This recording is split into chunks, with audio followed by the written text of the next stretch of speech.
Ngobrol dong, tak bantuin. Lagi ada. Kamu nggak ngobrol. Ngomong aku. Hei, ngobrol hei.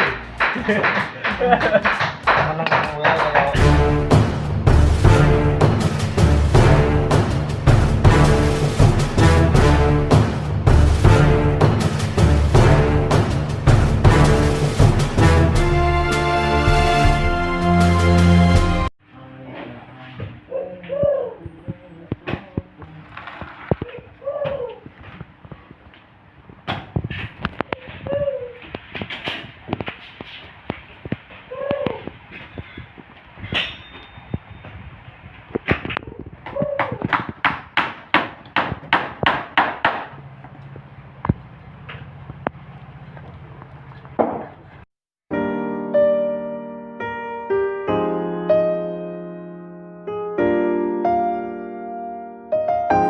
Halo sahabat PU, ini adalah proses pembuatan begesting untuk kolom ya.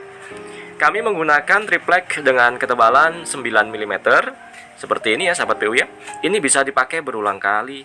Dengan catatan pemakaiannya harus berhati-hati, dan nanti pada saat pemasangan begesting ini kita lapisi dengan oli bekas dulu atau dengan menggunakan solar juga bisa.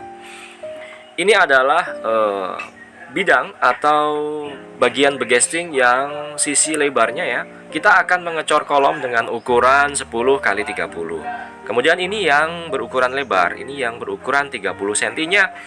Itu adalah jadi betonnya ya. Untuk konten sebelum-sebelumnya saya sudah membahas tentang pembesiannya, dan kali ini kita akan bahas tentang begestingnya.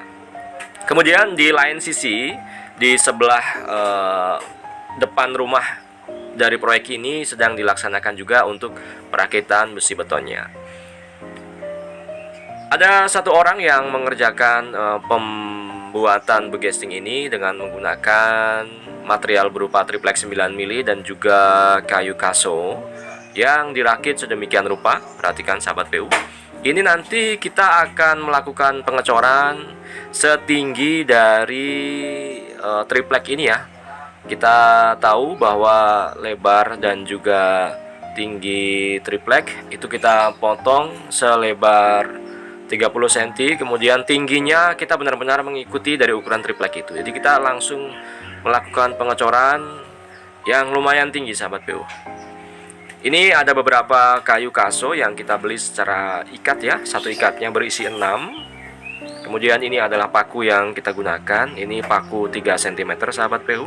Ini untuk melekatkan triplek terhadap kaso. Paku ini material yang susah untuk dihitung ya, tapi juga harus direncanakan sebelumnya karena kegunaannya atau penggunaannya cukup banyak pada proses pembuatan begesting. Dan kita sekarang menuju ke arah depan. Ini adalah rakitan besi kolom yang sudah kami rakit. Ini terdapat 3 besi tulangan kolom yang sudah kami rakit ya. Untuk tulangan utamanya berjumlah 6, kemudian tulangan baginya itu jaraknya 15 cm.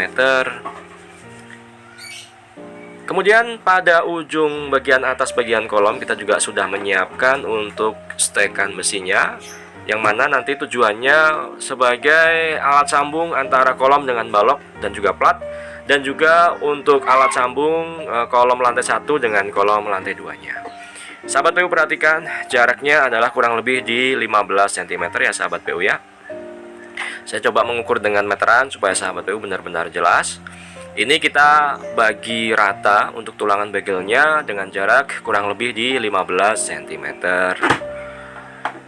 Kemudian saya akan menunjukkan kepada sahabat PU yang tidak kalah penting juga, di ujung bagian bawah dari kolom harus ditekuk seperti ini ya. Ini kegunaannya juga cukup penting dalam sebuah syarat untuk pembesian. Paling ujung harus ditekuk seperti tadi ya sahabat PU ya. Saya akan mengangkat dari rangkaian pembesian kolom ini. Bentuknya seperti ini sahabat PU. Ini kita taruh secara horizontal ya, akan tetapi nanti pemasangannya adalah vertikal ya. Ini akan kami cor besok, kami akan setting di lokasi penempatan titik-titik kolom ini besok, kemudian akan kami cor. Ditunggu pada konten-konten berikutnya ya sahabat PU ya. Pokoknya kami akan selalu membahas secara tuntas supaya sahabat PU teredukasi, terinspirasi dengan konten-konten yang kami buat. Dan alat yang digunakan untuk perakitan besi ini, salah satunya adalah ini. Ini biasa disebut dengan catut ya, atau gegep. Ini untuk alat sebagai perakit antara bendrat dengan besinya ya. Ini bendratnya ya, atau kawat bendrat. Ini kalau beli itu satuannya adalah kilo ya sahabat PU ya. Kemudian kita potong seperti ini, dan nanti kita bisa langsung mempergunakan bendera tersebut untuk merangkai antara tulangan utama dengan tulangan begelnya. Nah, seperti ini cara merakitnya ya. Bisa menggunakan ganjal batu bata seperti ini, atau bisa dengan kita berdiri kemudian kita buatkan sebuah alat sanggaan dari kayu-kayu kaso. Karena ini posisi pekerjaannya adalah jongkok, jadi kita cukup menggunakan ganjal-ganjal bata seperti ini. Sahabat PU perhatikan, di depan itu terdapat dua bagel, itu ukurannya adalah 10 x 25 ya. Sudah pernah saya ulas sebelumnya di konten sebelumnya ya. Kemudian di sebelah sini saya akan menunjukkan kepada sahabat PU tentang proses perakitan dari awal ya. Ini dua orang ini sedang melakukan perakitan dari mulai 0 ya. Jadi 6 batang besi kolom atau besi tulangan utama kita langsung kumpulkan. Kemudian kita hitung kebutuhan begelnya seperti ini sahabat PU. Kemudian langsung kita ikat bagian pertama dari bagel ke tulangan utamanya ya. Cara mengikatnya seperti ini, diagonal. Kemudian kita kencangkan dengan menggunakan gegep. Jangan lupa untuk menentukan jarak. Kita pergunakan alat ukur ya, bisa kayu seperti ini atau apapun, atau bisa juga digores dengan menggunakan kapur dan sebagainya. Yang intinya untuk menjadi penanda bahwa jaraknya adalah di jarak yang telah ditentukan. Untuk kolom ini kami menggunakan jarak 15 cm.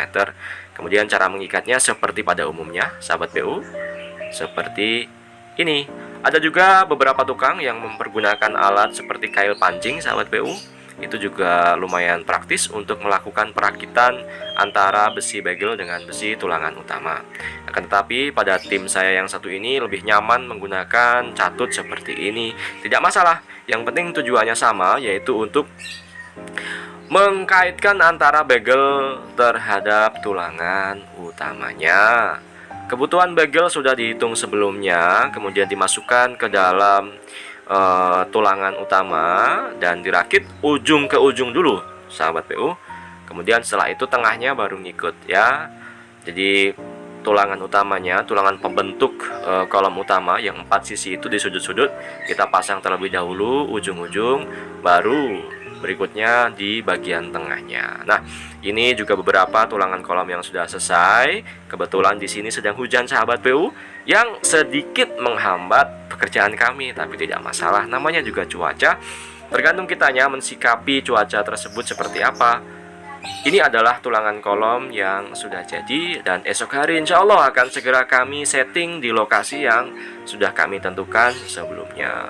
Tepatnya adalah tepat berdiri di atas pondasi cakar ayam yang kemarin sudah kita bahas ya sahabat PU ya.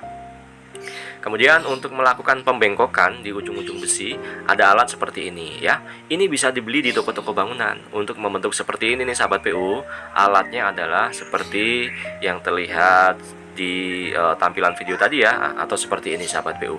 Ini bisa dibeli di toko-toko bangunan atau bisa dibuat sendiri seperti itu. Kemudian saya akan berjalan ke sini. Nah, nanti kita akan menempelkan kolom tersebut di sini. Tidak lupa kami melakukan chipping terlebih dahulu, atau kita lakukan pengupasan lapisan plesteran dan acian sebelumnya supaya ada daya rekat antara cor-coran kami, cor-coran beton kolom terhadap dinding sebelumnya. Jadi ingat judulnya bahwa ini adalah pekerjaan suntik pondasi dan kolom pada rumah 1 lantai yang akan dijadikan rumah 2 lantai. Seperti ini ya sahabat PU. Saya pikir demikian yang dapat saya sampaikan untuk konten kali ini. Jika sahabat PU merasa ada manfaat yang dapat diambil dari video saya ini, silahkan di subscribe, silahkan di like, dan dibagikan ke yang lain agar manfaatnya bisa sampai kemana-mana. Terima kasih sahabat PU. Assalamualaikum warahmatullahi wabarakatuh.